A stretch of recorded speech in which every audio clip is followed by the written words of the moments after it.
thousands of years, explorers, historians, scientists, and millions of believers have all been chasing the exact same mystery. I mean, think about it. Could the greatest ship ever described in human history, this colossal vessel said to have survived a literal world-ending flood, could it still exist today, just frozen in time and ice? It really is the ultimate question, isn't it? Has Noah's Ark finally been found? This single inquiry has driven millennia of intense exploration. And honestly, today it absolutely dominates social media. You've probably seen the viral posts or watched the dramatic documentaries yourself. We're all constantly asking if these spectacular discoveries are genuine historical breakthroughs or just extraordinary claims, without that necessary extraordinary evidence to back them up. It seems like every few years, these sensational headlines pop up screaming things like, "New scans reveal a mysterious ship-shaped structure," or "Scientists have found Noah's Ark." And look, the photographs always look incredibly convincing, which is why these stories spread like wildfire. But to separate the internet hype from actual history and geology, we need to go back to the source text itself and figure out exactly what kind of structure we're even looking for. All right, let's dive right into Section 1, the Ancient Blueprint. So according to the book of Genesis, God instructed Noah to build an absolutely enormous wooden vessel because the world had become filled with violence and corruption. The text actually gives us precise dimensions: 300 cubits long, 50 cubits wide, and 30 cubits high. Now keep in mind, Noah didn't exactly have power tools at his disposal. Plus, this structure wasn't engineered with some sleek aerodynamic hull meant to sail across the oceans, not at all. It was designed as a massive floating fortress, built solely to survive a catastrophic flood. So, what does that blueprint look like in modern terms? Well, depending on the exact length you assign to an ancient cubit, researchers estimate the Ark would have measured somewhere between 135 and a maximum of 157 meters long.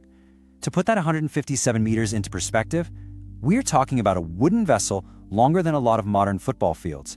It's entirely comparable in size to a massive modern cargo ship. It is just a colossal architectural undertaking. Moving on to Section 2, Mountains of Ararat. Let's shift our investigation to where this massive ship allegedly landed. Genesis states that after the floodwaters finally receded, the Ark, quote, came to rest upon the mountains of Ararat. Now, the absolutely crucial point here is that single letter S, mountains, plural. At first glance, this might seem like a really minor grammatical detail, but it actually changes the entire scope of the search. The text absolutely does not say it landed on one specific, singular peak named Mount Ararat. See, back in the ancient world, Ararat actually referred to Ur-2. And Ur-2 was this powerful, vast ancient kingdom that occupied a massive mountainous region. We are talking about an area stretching all the way across modern-day eastern Turkey, Armenia, and parts of northwestern Iran. This means the original text points us toward an entire region, not just a single mountain, which massively expands our search area. But despite the text referring to a broad region, history and human nature eventually focus the world's attention onto one undisputed center, modern Mount Ararat. Towering over 5,100 meters above sea level, it's actually the highest peak in Turkey.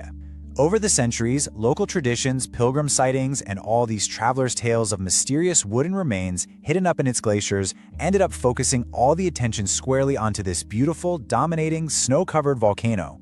And as you can see, the search evolved rapidly alongside human technology. Back in the 19th century, ground expeditions from all over the world literally scoured the ice on foot. By the early 20th century, aviation totally transformed the hunt, with pilots spotting these strange formations from the sky. And then, by the late 20th century, high-resolution satellite imagery gave us an entirely new perspective, sparking fresh waves of excitement every single time a dark outline was spotted in the snow.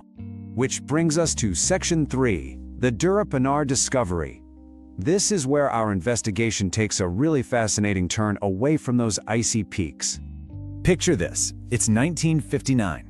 While reviewing some aerial photographs, a Turkish army captain named İlhan Durupınar makes a major breakthrough observation. About 30 kilometers south of Mount Ararat, he spots this massive, highly symmetrical boat-shaped formation. It didn't look like anything else in the surrounding rocky terrain. Look at the visual here. From above, it looks exactly like the fossilized hull of a gigantic ship just resting in the earth. And when you compare the two directly, the results are pretty stunning. The biblical ark is estimated at 135 to 157 meters long. The Durupınar Formation, it measures approximately 164 meters. So, while it is slightly larger than the ancient blueprint, That visual and dimensional similarity was astonishing. I mean, it was close enough to immediately draw documentary filmmakers, researchers, and pilgrims from all over the globe, shifting a ton of focus right to this exact spot. So let's get into Section 4, Anomalies versus Evidence. It's time to put this site to the scientific test. When research teams finally got boots on the ground, their instruments detected some highly compelling anomalies. Ground-penetrating radar, which essentially works by sending radio pulses into the Earth to map what's hidden, revealed linear patterns beneath the surface. Supporters argue these could be internal ship compartments or decks. Electrical surveys found underground density differences. They even discovered elevated levels of organic material in the soil and marine sediments in the broader region. To believers, these subsurface readings perfectly match the biblical narrative. But we have to remain impartial here and weigh these exciting visual appearances against mainstream geological reality. While the site undeniably looks remarkably like a symmetrical hull with internal compartments, geologists are quick to point out that nature is incredibly good at mimicking familiar shapes. The dominant geological consensus is that this shape was naturally carved by mud flows, erosion, natural rock fractures, and tectonic forces in what is a highly volatile volcanic region. And yet, you know how it goes. Whenever a new radar anomaly is found, the media quickly skips the scientific process. Headlines like, "Scientists discover Noah's Ark," just splash across the internet instantly. It's a pretty amazing example of how our brains are naturally wired to recognize patterns, and honestly, how eagerly we want to believe those patterns are the definitive proof we've been searching for. So the crucial point here is understanding the rigorous scientific method. Detecting an underground anomaly, that's really just step one. Ground-penetrating radar cannot tell you if an object is 4,000-year-old gopher wood or just compacted volcanic rock. True archaeology requires hard physical evidence, controlled excavation, laboratory analysis, and peer review. Scientific discoveries are built on hard evidence, not just the excitement of a radar blip. Furthermore, common sense and geology present a massive hurdle for us here. Wood is organic. It decays, subjected to 4 millennia of freezing, thawing, and actual volcanic eruptions, and its survival becomes incredibly unlikely. Now, while archaeology occasionally surprises us, like, wooden boats perfectly preserved in peat bogs, no verified ancient wood belonging to the Ark has ever been scientifically recovered from this region. Let's wrap things up with Section 5, an enduring mystery. Let's zoom out and look at the bigger picture here. Look, even if the physical vessel is never found, the cultural impact of this story is absolutely undeniable. Flood traditions appear all over the ancient world, like Mesopotamia's Epic of Gilgamesh. Whether these ancient accounts describe a single shared global event or just independent regional disasters, the narrative itself has powerfully influenced humanity. The themes of survival, hope, judgment, and a new beginning have resonated deeply with us for thousands of years.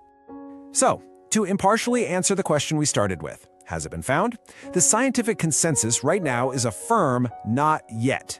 Yes, there are fascinating visual anomalies and intriguing radar data that definitely warrant further study, but currently there is no universally accepted archaeological proof. The site remains a mystery, continuing to challenge us to follow the evidence wherever it leads, with both curiosity and humility.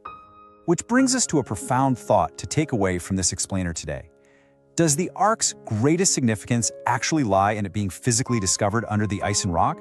Or does its true power lie in the timeless story it continues to tell? The search itself is a testament to our enduring desire to understand our origins. And perhaps that human drive to discover is the greatest discovery of all. But hey, Noah's Ark is far from the only ancient biblical mystery that has captivated historians. What if I told you another legendary object, one far more powerful and heavily sought after across the centuries, is waiting to be investigated? In our next explainer, we will uncover the truth behind the lost Ark of the Covenant. You definitely won't want to miss it.